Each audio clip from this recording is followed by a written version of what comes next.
Bueno, yo sigo todavía sorprendida con esa Agenda 2030, como yo les decía, en una Agenda 2030 que jamás va a hablar de Dios, que no va a hablar, por ejemplo, de la familia, que solo menciona, por ejemplo, a la madre para hablar de la madre tierra. Y yo comentaba al comienzo, Agustín, que una de las cosas que a mí más me preocupan es cuando tú le quitas, por ejemplo, a un individuo, cuando un individuo está mal, ¿en quién se refugia? ¿Su familia o se refugia en su Dios, como quiera llamarlo? Lo que se hace es limitarle a esa persona que pueda realmente recibir ese refugio para convertirse en un individuo aislado, completamente dependiente de ese gobierno o de ese Estado. Y de eso también habla esa Agenda 2030. Bueno, a ver, hay un análisis clásico en la filosofía política contemporánea que es el análisis que hace Hannah Arendt, una de las mejores filósofas políticas del siglo XX, sobre el fenómeno totalitario. Ella estudia qué pasó con el nazismo, qué pasó con el comunismo, y una de sus conclusiones más impactantes es que la sociedad alemana, la sociedad rusa, fue atomizada. El hombre del nazismo, el hombre del comunismo, era un hombre totalmente atomizado. Cuando uno ve la Agenda 2030, se encuentra con ese hombre atomizado otra vez. Un hombre que no tiene familia, como bien adelantabas. La idea de familia solamente aparece en el contexto del término planificación familiar, que es el término que suelen utilizar como eufemismo para las políticas abortistas. Aparece la idea de madre solo como madre tierra. La idea de padre ni siquiera aparece en toda No. la Agenda 2030. El hombre de la Agenda 2030 tampoco tiene un Dios. No se habla sobre la religión, cuando ni siquiera es que se tenga que hablar sobre una religión, sino sobre la dimensión religiosa del ser humano. Exacto, la La espiritualidad. mayoría de los 8.000 millones de seres humanos que habitamos en este planeta tenemos una religión, y sin embargo la Agenda 2030, denominada también como la Agenda de la Humanidad, hace caso omiso a algo tan importante para la humanidad, en toda la historia de la humanidad además, que es el componente religioso de la existencia humana. O, por ejemplo, no hace ninguna referencia a la importancia de la democracia, ni a la importancia de la patria, ni de la nación. ¿Por qué? Bueno, porque es una agenda antidemocrática. Es una agenda que no pasa por nuestros congresos nacionales. Es una agenda que ni siquiera se ha debatido, ni siquiera en el mundo del periodismo político esto se ha debatido. Y esto viene desde el año 2015 y se empezó a configurar en realidad en el año 2012. Con lo cual nos han pasado los años por encima. La Agenda 2030 en este momento está fracasando. Yo creo que fue diseñada para fracasar. Después, si querés, puedo expandir un poco esa idea. Pero el hecho es que como está fracasando, ahora, en septiembre de este año, la ONU lanza al mundo una nueva agenda llamada Pacto del Futuro o Agenda Visión 2045, que es una Agenda 2030 con esteroides, a las cuales el mundo se tiene que adecuar. Pero por suerte tenemos en Argentina a alguien llamado Javier Milei, que preside nuestra nación, que nos ha sacado de Agenda 2030 y nos ha sacado de la Agenda 2045. Ojalá que más naciones se sumen a la tendencia de la libertad.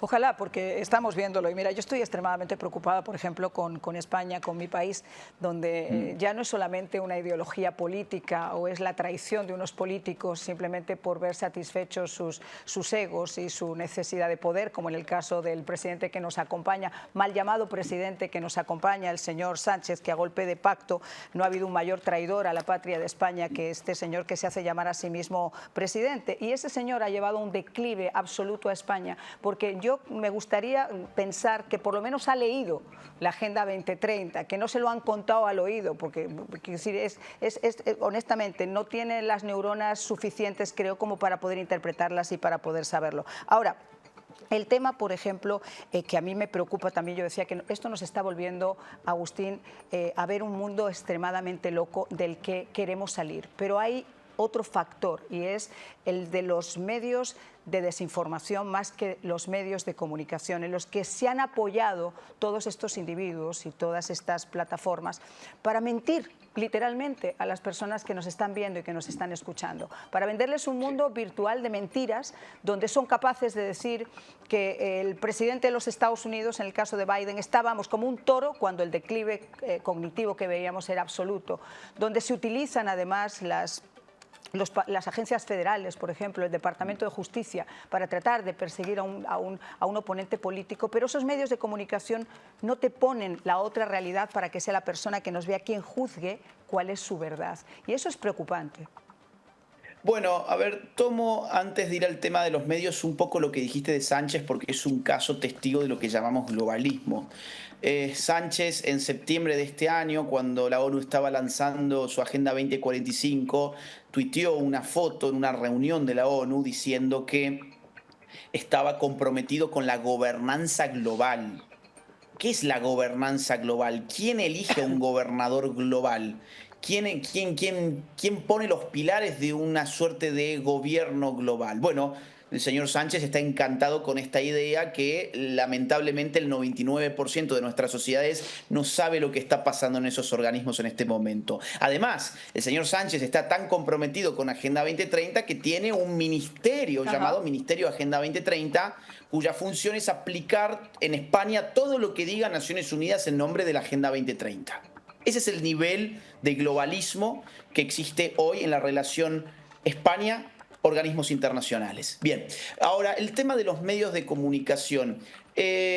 Los medios de comunicación tradicionales se están convirtiendo en una herramienta vieja, en una tecnología vieja, porque hoy todas las personas pueden comunicar de ida y vuelta gracias a las redes sociales. Esto está comprometiendo el poder establecido. Esto está mancillando las expectativas de perpetuidad de aquellos que han gobernado durante todos estos años. Rompiendo el Por monopolio. eso les ha molestado tanto, por ejemplo, que Elon Musk adquiriera Twitter y diera libertad de expresión. Elon Musk no ha creado un algoritmo para beneficiar a unos en detrimento de otros. El algoritmo es el mismo para todos, pero no se bancan perder la batalla cultural de las redes sociales.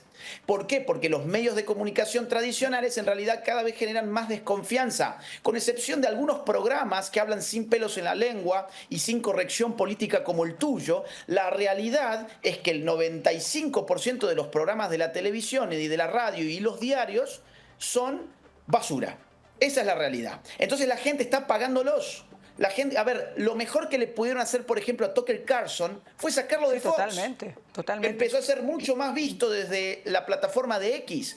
Y eso está pasando como fenómeno general. Por eso, en esta idea de que era mucho más fácil comprar a un periodista o comprar a un canal que hacerse de una red social y controlar a los millones de usuarios que hay allí, la política está queriendo regular las redes sociales. Si ganaba Kamala Harris en Estados Unidos, se venía el ataque a la libertad de expresión más monstruoso que podamos imaginar. Además, la OEA en este momento, que es la Organización de Estados Americanos, es el órgano globalista para América, está discutiendo de qué manera debieran controlarse los contenidos de redes sociales para limitar lo que ellos llaman fake news y lo que ellos llaman discursos de odio. A su vez, la Agenda 2045, de la cual ya comentábamos algo, trae incorporado también objetivos para combatir la desinformación y los discursos de odio en redes sociales. O sea, ¿qué se está generando, Mariana, en este momento? Una especie de contraofensiva política contra la libertad de expresión que dependía de la victoria de Kamala Harris para concretarse. Como no ganó Kamala Harris, probablemente tendremos 4 años de relativa libertad en medios de comunicación alternativos. Yo creo que sí, porque si fueron incluso capaces de censurar a un presidente, por ejemplo, ese presidente ahora va a estar en el gobierno y va a haber gente como Elon Musk y otros muchos. Yo me imagino que esa quizá pluralidad informativa se pueda dar, porque el monopolio que ejercieron los medios tradicionales, evitando que hubiera diversidad informativa y aglutinando solamente las ideas y las agendas que ellos querían proyectar, ha sido realmente muy fuerte, sobre todo para callar voces conservadoras como las nuestras. Te quiero agradecer muchísimo, Agustín, que hayas estado con nosotros. Yo sé que te tienes que ir al asado, ojalá y pudiéramos estar por ahí para probar uno de tus asados. Muchas gracias, Mariana, ha sido un verdadero gusto, un gran abrazo para vos y un saludo para la audiencia.